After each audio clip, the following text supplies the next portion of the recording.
Welcome to Everyday Martial Artist, a weekly podcast where you'll join me, Brian Doucette, as I interview a different martial artist each episode and hear their story. Some guests you may have heard of, and some you probably haven't. Be sure to subscribe where all your favorite podcasts are available. Also visit our website at everydaymartialartist.com. If you're listening for a specific interview, I sure hope you'll stay and check out the other episodes. A very special thank you to Topher Williams for our custom theme music.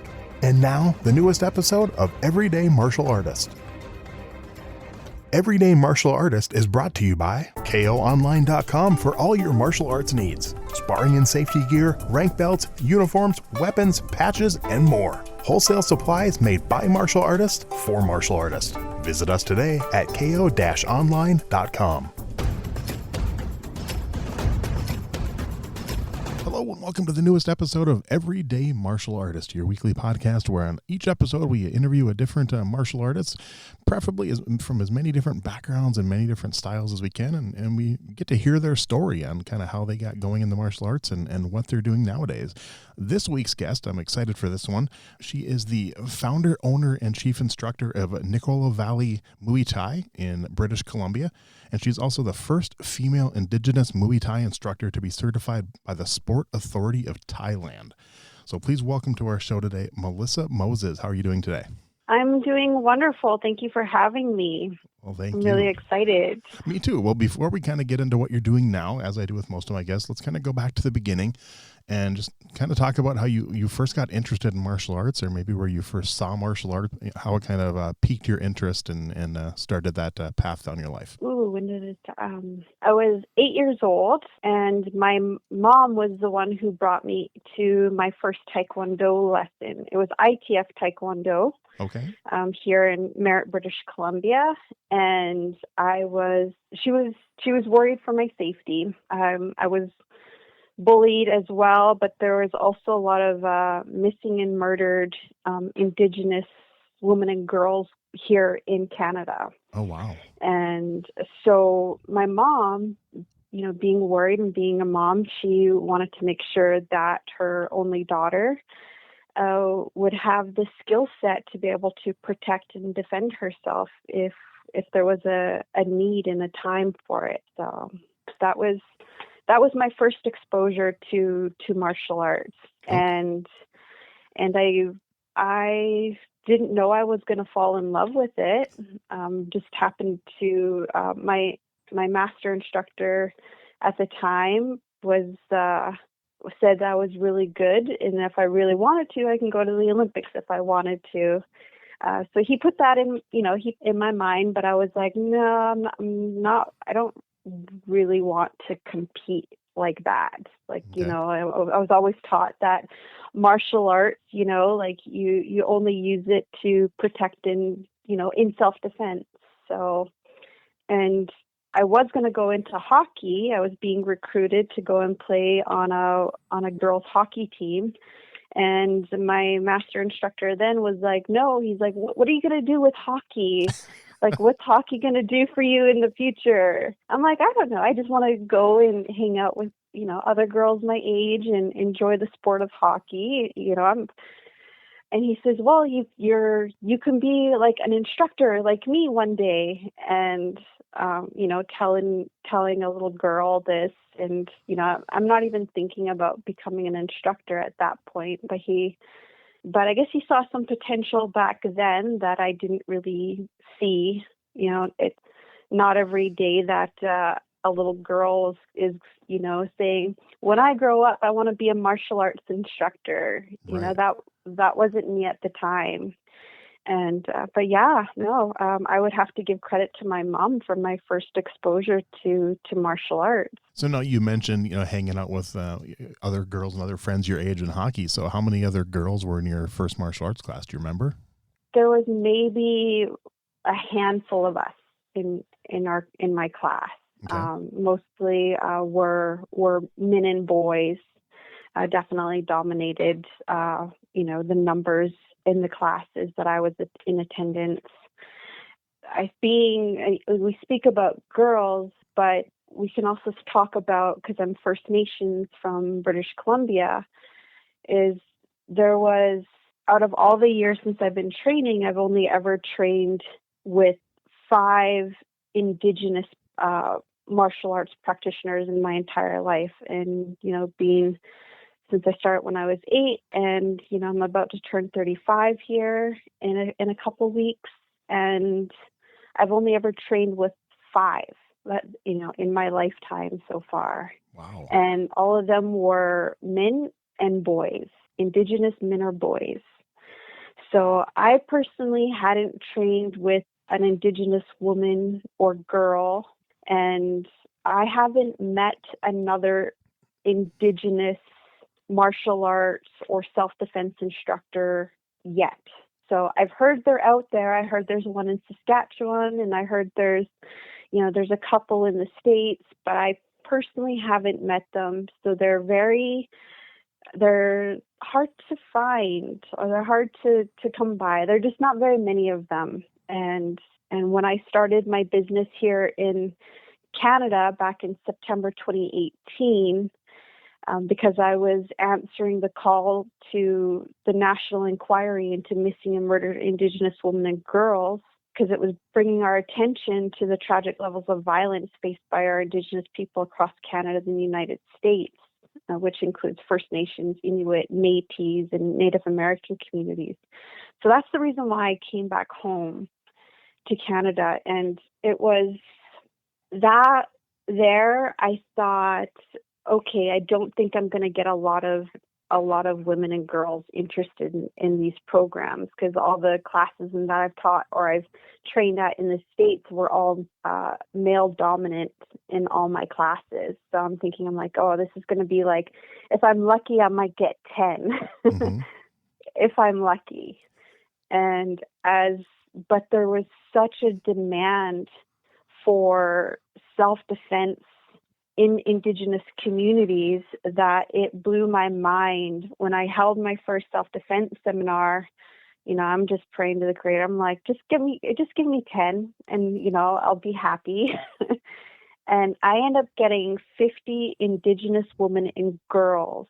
Oh, wow. Showing up to my first self-defense seminar. Nice. And I was almost in tears, and then people were like, what's wrong, Melissa? And I'm just, and I'm just saying, I'm like, you have no idea. I've never seen this in my lifetime. I've never seen this many Indigenous women and girls taking a self-defense class or just a martial arts class, period. And they're like, really? I was like, we are pioneering in something that's never been done before. And it's in demand because we're experiencing so much of our missing and murdered sisters and brothers in North America. Wow. Yeah. That's a really cool story. So first of all, how long did you stick with Taekwondo, and what level did you get to? And then was there any other styles before you found Muay Thai, and how did you find Muay Thai? Let's see here. ITF Taekwondo. I trained ITF Taekwondo and WTF Taekwondo up until I graduated high school. Okay. And I went on I was a black belt in ITF, and I tested with them, and then I tested WTF. So first degree black belt in WTF. But I actually held off on the being registered on the international, like the Kukiwon Federation. I didn't want to be registered as a black belt, and because I didn't see myself going forward as an instructor. And if I ever had to use my martial arts, I didn't want it to be held against me in self-defense, in because I was about to travel a lot, and I wasn't, it just, to me, a black belt was just a black belt, and a piece of paper. Like, I feel like there's just always so much to learn from the arts. Mm-hmm. And, but I started getting into other styles. Like when I was in WTF Taekwondo, I met a Filipino instructor, and in his family, they do nunchakos, and they pass down this art style only within their family members, like within their family. And he had invited me to learn privately with him and his family. And so I took up the offer and I started learning. That was my first intro into weapons. Okay. And it was intense, actually. But I learned so much from him. And I would have continued training with them, but his wife had been diagnosed with cancer, and she ended up passing away. And they had twin boys and a baby. And he was really hurt with the loss, and we discontinued our lessons. But that was when I got into traveling, because I was a forestry firefighter for the summer, and I decided that I was going to go to Korea to go and train more Taekwondo. But then that's when the bird flu hit. Okay. And I don't know if you remember that. I think that was back in '04. And my friend's mom was a medical doctor, and she had contacted me and said that if I didn't have to go, that I should stay home. And my mom was crying, and she's like, "Don't go. Like, if you don't have to, wait till this is over." And I said, "You know what? Okay, I'll try to get a refund on my tickets and cancel my traveling." And then that's when I decided to go to Hawaii and, visit my aunt and my cousins that lived in Hawaii. And that's where I started just picking up the traveling experience, like the traveling bug. Like I said, I still wasn't in the mindset of becoming an instructor or anything. And, I went and attended Taekwondo courses over there. And then I started dabbling into other styles. And then everywhere that I traveled to, because I traveled a lot, I would just stop in and hit the MMA gyms or the martial arts gyms in those areas and just start just training and learning as much as I can wherever I was. And I guess I don't even remember when I got back. I got to Washington State because I had been traveling for a disaster relief company all over the States and Canada. And then I was in the yachting, and I was a scuba dive instructor. So I traveled a lot, and I didn't really settle down until Washington. And that's where I met my Filipino master instructor, Marlo Lou Farallon. And he was a really well-rounded martial arts instructor and practitioner. And he had a gym in Skagit County called Kalahi Martial Arts Academy. And the only reason why I started training there was because there was somebody that was kind of stalking me at the time that I didn't feel comfortable. Oh. Like I felt like someone was stalking me. And because I would always see this person in all the grocery stores that I was going to. And it was just like, first it was a coincidence, and then it kept happening like one too many days in a row, that I was just like, this behavior doesn't seem like normal. No like, way. and so that's when I decided to find a martial arts academy that, could teach me, because I love Taekwondo. I do. It's a very sporty martial arts. And I'm only speaking from my personal experience. Right. Is, because you learn like your fist, you used to use your fist and your feet. We don't usually train too much elbows and knees, right, in Taekwondo. And I was sexually assaulted when I was 18, when I was in forestry firefighting. And because I was one of two females on a 20-pack crew. And Taekwondo didn't help me with that situation, because your fists and your feet, those are more like your long weapons, right? And then the assault broke through that portion of my weapons, and I didn't have a lot of skills in using elbows and knees, or I didn't have a lot of grappling experience at that time either. That situation ended up going to the ground, but I was able to talk myself out of that situation and was able to get out of it, escape it. but I was actually really angry with Taekwondo for many years after that. Okay. And it wasn't until I met Master Ho. He's a Korean Taekwondo grandmaster, and I was doing private lessons with him because I was training for kickboxing, fighting, and competition, and Muay Thai competition.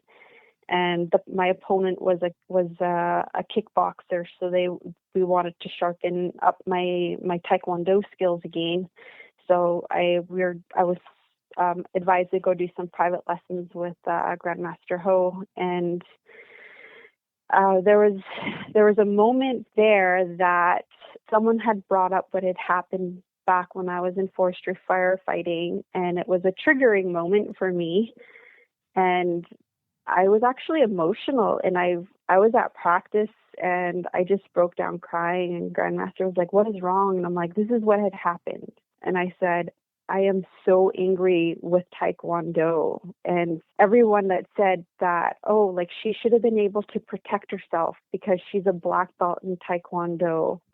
And it was like, should I have been able to protect myself being a black belt? Like, I felt like the skills that we had learned weren't helping me in that particular situation. And it was, Grandmaster Ho said, he's like, "You know what?" He's like, "When you're up against a bigger and stronger person," he said that he had told me, he's like, "Taekwondo is not great for women's self-defense, because it's the styles these days is very sporty." And that was exactly what I needed to hear. Like, I was like, okay, so hearing that from a grandmaster versus all these other people that are judging what had happened. Right. Like, she should have been able to protect herself and defend herself. But, I feel Taekwondo, it's great for confidence building and learning a foundation. But that particular event got me into other styles, wanting to learn other styles. And this is when Lou came in, the Filipino master. Mm-hmm. And I started learning because he taught Muay Thai, Brazilian Jiu-Jitsu, Judo, Western boxing, Bruce Lee's Jeet Kune Do. Wow. He also taught Filipino, Kali, Hawaiian, Kaju Kenbo, and more. And when I met him, I said, "There's somebody that I think is stalking me, and I want to be able to feel safe, And so he said, "Okay." He's like, "I'll help you." And I started training, in all these different styles because, I was able to attend all the different classes. But the classes that really stuck out to me that made me feel empowered was Muay Thai and Brazilian Jiu-Jitsu. Okay. Those were the two styles that I felt was street ready, like that a woman or girl could learn and be able to use these styles effectively. People are like, "Oh, like go learn weapons." Well, in the States, there's a lot of things you can do. You can carry certain weapons and that in the States, but here in Canada, it's illegal to carry certain weapons or anything that you could use as a weapon. So when I was starting to think about what was going to work for self-defense, I like I said, I was really drawn to Muay Thai and Brazilian Jiu-Jitsu. Muay Thai being because it's the art of 8 limbs, your fists, your elbows, your knees, your feet, and just the combinations. It was something that really, really felt like was going to be impactful. And so I really stuck with it. I stuck with Muay Thai.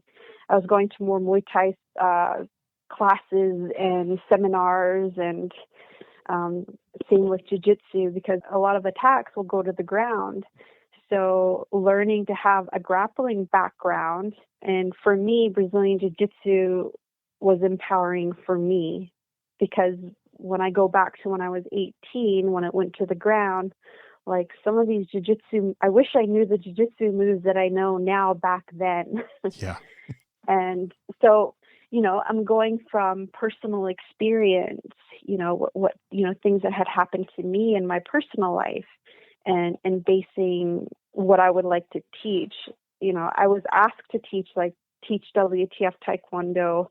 But, I said no. I was like, my mission, when I became an instructor, which I didn't even ask to be an instructor, that just happened. But a year after I became a certified instructor, that's when I moved to Canada and, to help, my mission or my passion was to help high risk Indigenous women and youth build the ability and confidence to protect themselves through self-defense technique and heightened awareness. So that's why I chose Muay Thai and Brazilian Jiu-Jitsu for teaching and having, my instructors, my master instructor, grandmaster instructors, back me up on this and support, which I get a lot of support from the sister schools that I trained at in helping me with this mission. Because I think my first year of business, I was asked how many students or how many people that I had taught in my first year. And I went back to all the sign-in sheets and to my seminars and classes and workshops. There was 600. Wow. 600 Indigenous women and youth had gone through my program. And that was just here in the Nicola Valley alone. I hadn't even expanded out to other communities yet. And this was working with the school district 58, the high school, and then we were starting to work with the elementary schools as well. I remember one day they were like, could you come and teach like all the elementary kids? And I'm just like, oh, okay. Like, what do you have planned? Like, what do you have in mind? And they're like, well, we want them all to experience Muay Thai and learning, some heightened awareness, self-defense, some verbal, non-physical self-defense as well. And there's I think there's 7 grades in the elementary schools here. They rotated every grade throughout the entire school day. And they all experienced Muay Thai, which became very successful, where the principals now wanted to do pilot runs to get it into their gym programs because they're experiencing a lot of bullying. And also there was close encounters of kids being kidnapped in the area as well. So, because we have such a high human trafficking that happens here in Canada, which I'm sure it's the same in the U.S. as well. Mm-hmm. But just a couple of days ago, we had one of our Indigenous ladies who was walking down a street, and there was one guy on the street, and he tried to start a conversation with her, and a red minivan pulled up with tinted windows, and there was a driver in the minivan, and there was another guy in the back, and the guy on the street, so there's 3 guys. This one guy on the street pushes this indigenous woman, trying to push her into the van. But she's a natural fighter, so she fought, and she was able to escape and run away. And this was just a couple days ago. I think it was a Friday night. Jeez. That this happened. And this is here in my hometown, which is a small country town. And I think we're about 3.5 hours northeast of Vancouver, which Vancouver is one of the 2 major cities here in Canada for human sex trafficking, and is becoming one of the hugest tourist destinations for people to come and purchase sex from children. Wow. So it's becoming a very huge thing, and right now there's not enough awareness out there. And I don't know if you hear about missing and murdered Indigenous women and girls. It's just starting to come out on social media, and and people are becoming more and more aware of it. But it's not just Indigenous women and girls. It's other. It's all women and girls. It just so happens that Indigenous women and girls are one of the most targeted out there. Wow. So That's crazy. I mean, that's a crazy spot to live in, and I mean, I can't imagine, but obviously what you're doing is you're obviously doing an amazing thing up there to try to help that and bring awareness to it and teach people to defend themselves and be aware. So do you have an actual school that you teach normal classes in, or do you just do a ton of seminars and go to the elementary schools and middle schools and stuff, or do you have an actual, obviously with COVID, probably not much, but I mean, normally do you have an actual school? So I on my family's property, we have a small studio where I teach. It was here where I started out, and then my classes were getting too big. I was starting to run out of time and space to teach. So I was starting to rent out another location where I was teaching bigger classes. And then COVID hit, so they shut down that building to the public. So that building hasn't been open since COVID started, what was back in mid-March. So that made me have to do things more online. So like using Zoom, and I worked with organizations really for this. So in other indigenous organizations throughout BC, they would hire me to come in and teach workshops or teach self-defense classes. So, we can do anywhere from 5 to 15 lessons, in these different organizations, and, we do it by Zoom. The school district, how that worked was before COVID, was they had the gym set up in their mezzanine, and they had mats set out. They had invested in just a little over $2,000 in Muay Thai, like authentic Muay Thai gloves and shin guards, and they were investing in Muay Thai heavy bags. Like there was such a success rate in their Muay Thai program and the jiu-jitsu self-defense program that they were wanting to see this grow. They didn't want the program to ever end.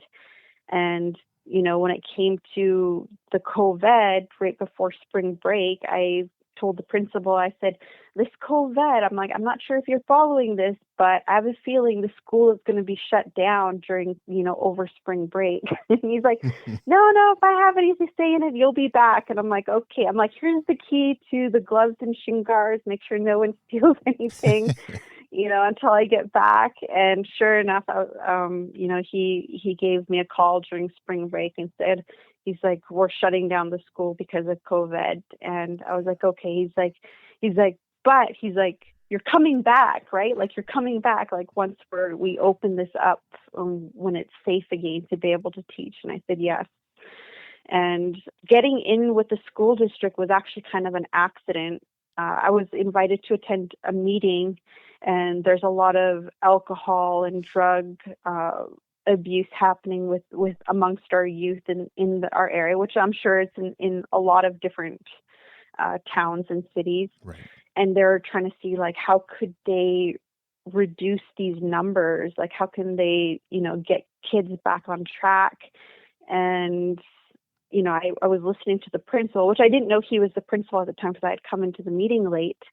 And I was like, okay, well, the meeting was done. I was like, I had this feeling like, Melissa, just go to the high school and go talk to the principal, like, just go. So I drove to the high school, and I was like, oh, you're the one that was talking about the problems that you guys were having.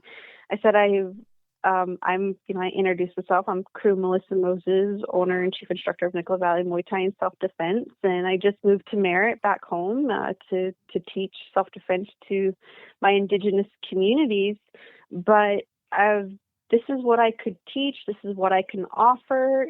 Could I help you? Like, is there anything that I can do to help you and in battling this? And he said, yes, like, could you teach an after school program? Like, and I was just like, yeah, I can do that. I'm like, we can do a set schedule. So we set out this, he's like, I was like, well, when do you want me to start? He's like, how soon can you start? Like, could you start tomorrow? And I'm like, let's start next week. Let's start next week. So we started the Muay Thai program, and he had given me a list of students that were considered high risk youth, like the way these youth were making decisions in their life, like their journey was going down a darker path. And so they were like, Melissa, like, could you try to get these kids interested in your program? I'm like, okay.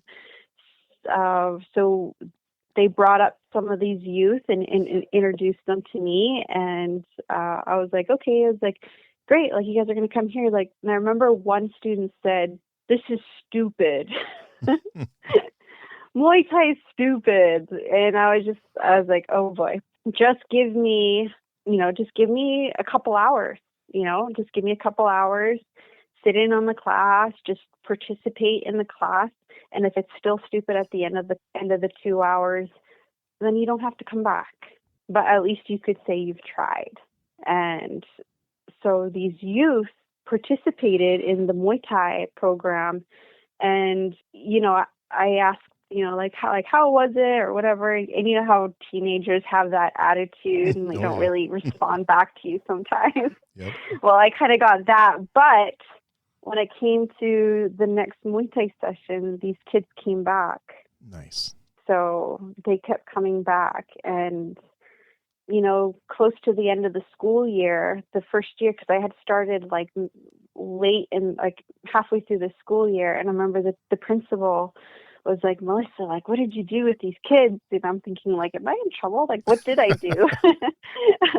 and he's like, like these kids went from like going from night to day.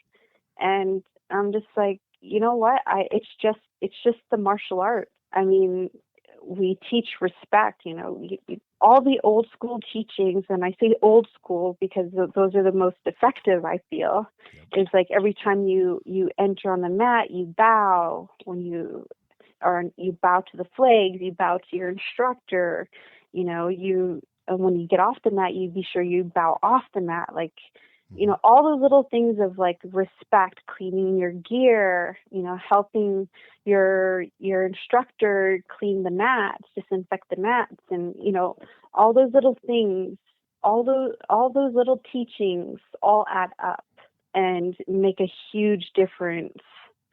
And and now because of COVID, since I haven't been teaching since this all started back in the school system, I have all these kids that keep messaging me like, Crew Melissa, like, are you coming back? Like, are you ever coming back to teach? And I'm like, yes, I'm going to be coming back, but we have to wait until it's safe to be able to teach, because it's a very physical sport, right? Right.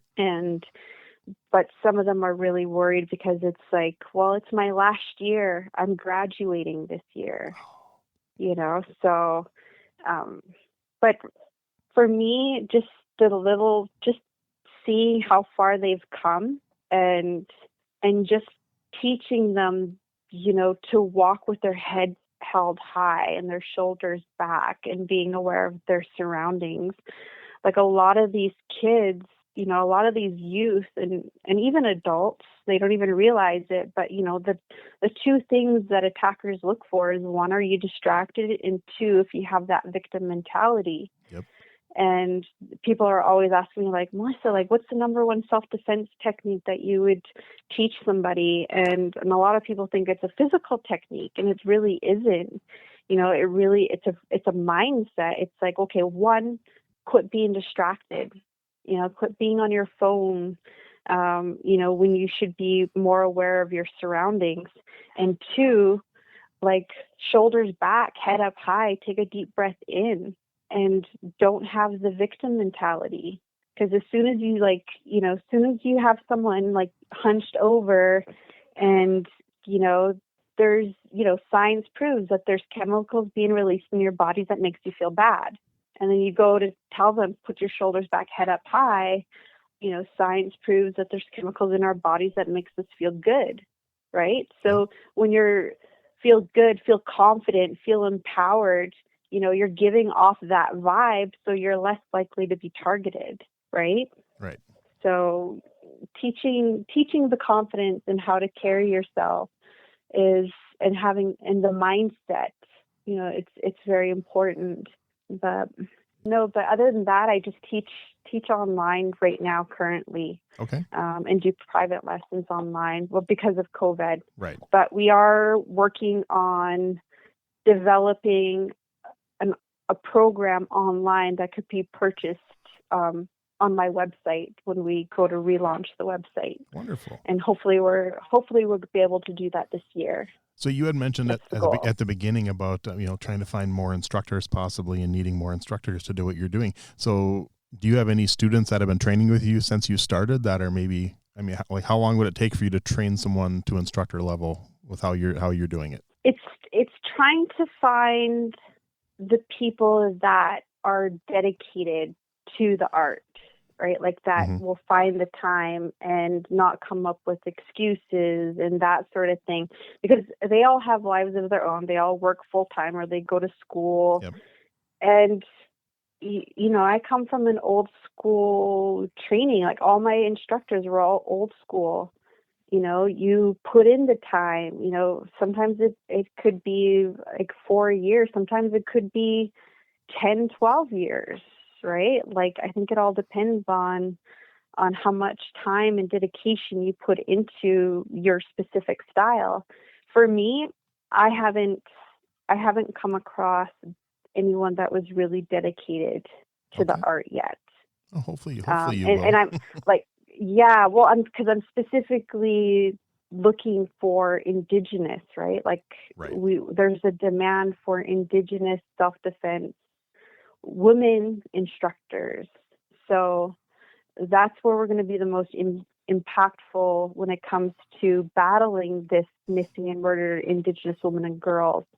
Because me, from my personal experience, every self-defense seminar that I ever took in my life were all male-led. Yep.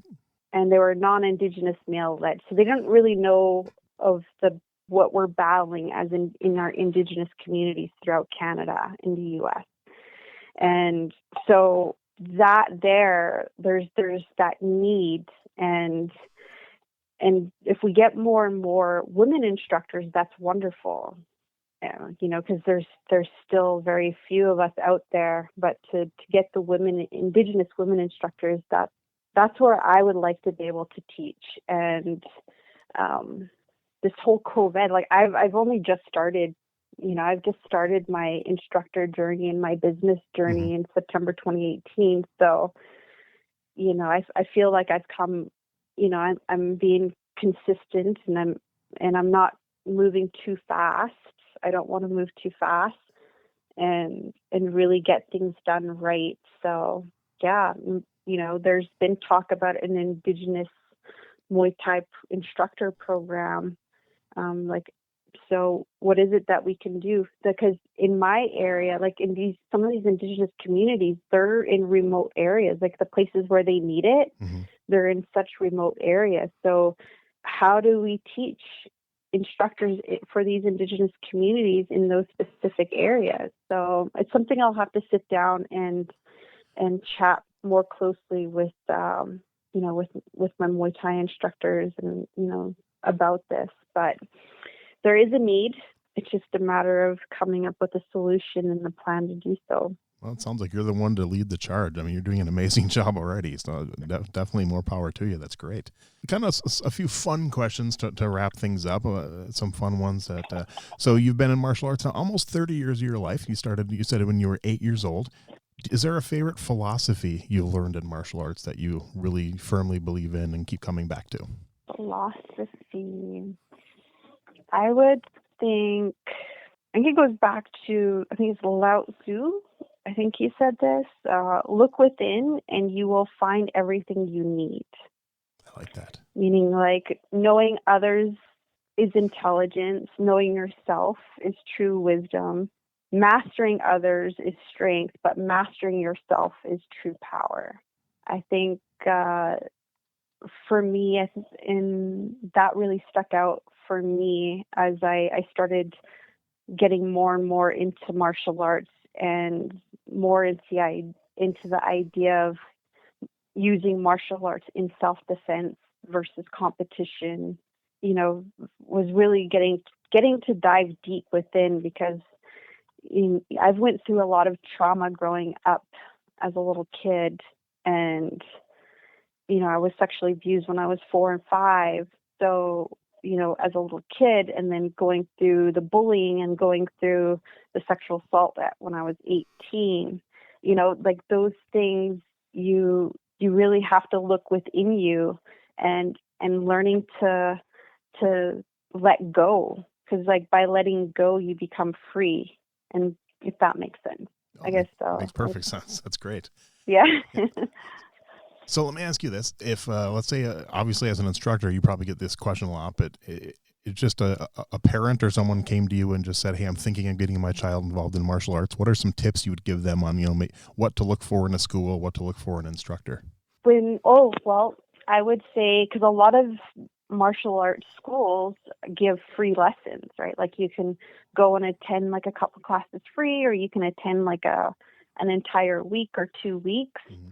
Like, take your kids and just go and try and feel out the school, feel out the instructors. And, because the instructors are who's going to be inspiring your kids. Because a lot of the times, not all kids want to go and learn martial arts. Right. Because I get parents who bring their kids, like my kids, I'm worried that they're going to be bullied in school, and I want them to be able to protect themselves and that sort of thing. So they're bringing their kids, and the kids aren't really into it, right? Like they're like my mom's forcing me to do this. Mm-hmm. And so it's just taking your kids to try it out and let them tell you, like, is this how was the instructor? Like, how did you feel? And they'll be like, oh, that was so much fun. Like they were, if they seem like they're inspired, like that might be the school to go with, and it all depends on what martial arts as well. Like you've got your stand-up striking, and then you have your jiu-jitsu, judo, or wrestling, types of classes as well. So I would try it out, feel out the school, and trust your gut, like trust your intuition on that as well, because that's going to play a huge part. Very cool. Do you have a favorite martial arts book? I get that question more often, actually. I like the Book of Five Rings. Oh, great book. And, when it speaks, Musashi speaks of the way of the warrior, and he comes from a very personal and powerful way when he writes about it. I mean, he's basically writing on scrolls in a cave on a mountain, right? Yep. Like this is, and after he wrote this, but he passed away like not very long after he wrote this book. But he gets to the point, like he's really direct and honest. And I like when he says, advice is meaningless without practice. And he basically credits his two teachers to experience and reflection. Experience, like you're gaining your wisdom from that experience. And I could relate to this because coming into teaching self-defense to indigenous communities, like not many people have done this before. Like I said, we're pioneering in something that's never been done. Yep. And there's so much trauma, like historical trauma, which leads into current day trauma. And so there's a lot to learn. And I don't know many martial arts instructors who've had that experience with indigenous communities. So I really had to rely on my personal experience and to gain that wisdom and then reflect upon it. Like, how can we make this program better? How could we increase the safety of our indigenous community? So he really touches on polish your particular way, right? And it's for me, I think the book is one of the greatest private lessons you can get. I think you're out of over 20 interviews. I think you're the first one to mention that book, which is actually surprising because it's one of my favorite books, and I'm surprised it hasn't been mentioned yet. So I need to go back and read that. It's been about 5 years since I've read that one. I used to read it about once a year, so I'll have to grab that one off my bookshelf again. Right. Yeah, definitely. It's a great book.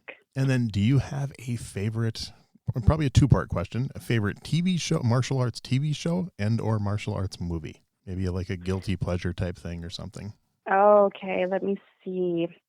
I would have to go with like the most recent one that I've watched that I really enjoyed is The Old Guard on Netflix That was a with good. Charlize Theron. That was great.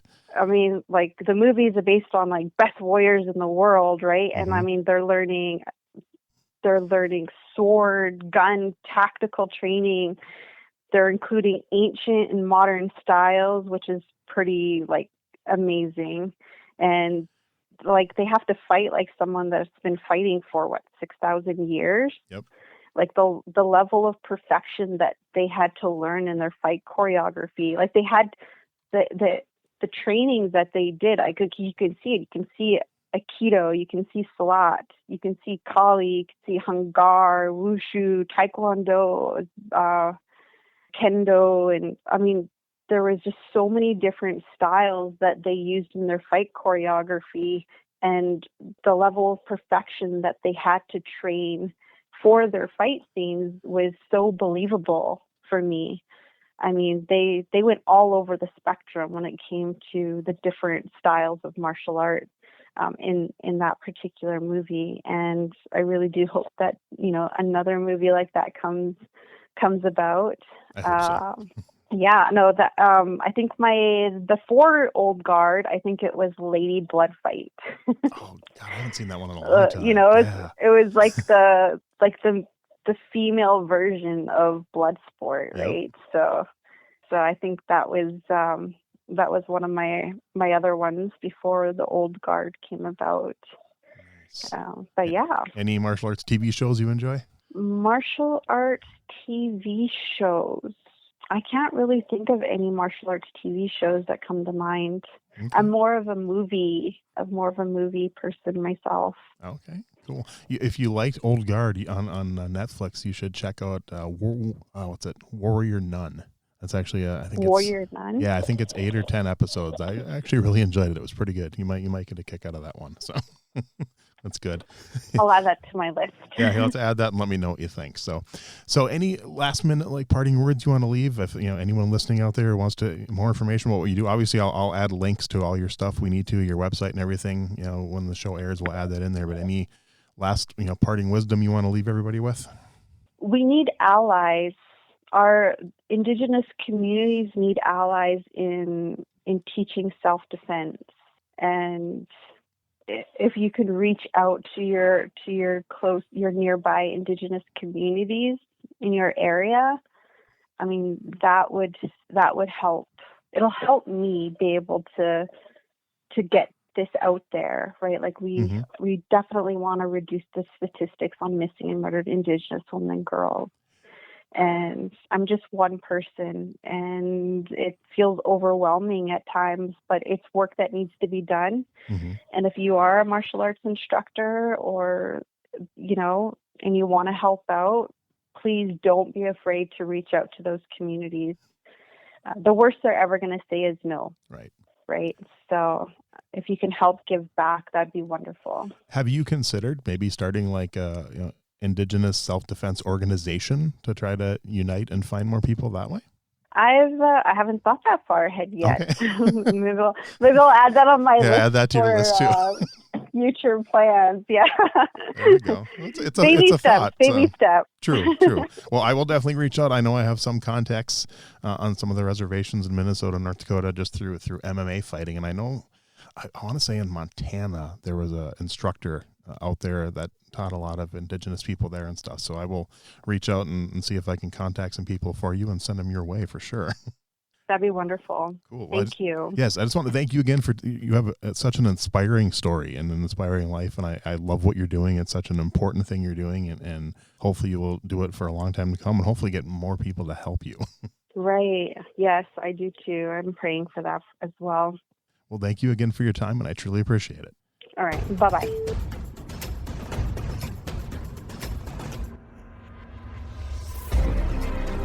Thanks for listening to Everyday Martial Artist. We hope you will join us every week for a brand new episode with a different martial artist telling their story. If you enjoy the show, be sure to leave us a review. Also, be sure to check out our website at everydaymartialartist.com.